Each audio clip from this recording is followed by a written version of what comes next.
બધા ભાઈઓને જય શ્રી રામ। બધા ભાઈઓ કેમ છો? મજામાં જ હશો। તો એક ગેળા ગામમાં અમારે હનુમાન દાદાનું મંદિર આવેલું છે, જોઈ લો। તેલ સિંદૂર ચડાવવામાં આવે છે। બહુ ભક્તો દૂર દૂરથી દર્શન કરવા માટે આવે છે, બહુ પબ્લિક આવે છે। દર શનિવારે મોટો એક મેળો ભરાય છે ગેળા ગામની અંદર। તો તમે જોઈ શકો છો કે કેટલી પબ્લિક આવે છે, ખૂબ પબ્લિક આવે છે, દૂર દૂરથી લોકો આવે છે દર્શન કરવા માટે। અને કેટલા ભક્તો આવેલા છે દર્શન કરવા માટે, તો કોમેન્ટમાં તમે જરૂર બતાવજો કે હા ગેળા હનુમાનને હું દર્શન કરવા આવેલો છું। તો કોમેન્ટમાં બતાવજો અને જય શ્રી રામ લખતા જાજો। જય શ્રી રામ લખાથી કોઈ તમારે થશે નહીં। અને એક મોટો પહાડ આવેલો છે ગેળા ગામની અંદરમાં।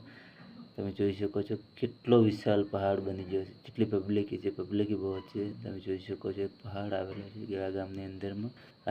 એવું મનાય છે કે એક તમે નાળિયેરની મનતા રાખો તો 100% તમારી દાદા મનોકામના પૂરી કરે છે। તો આજના વિડીયોમાં આટલું છે। તો ચલો જય શ્રી રામ।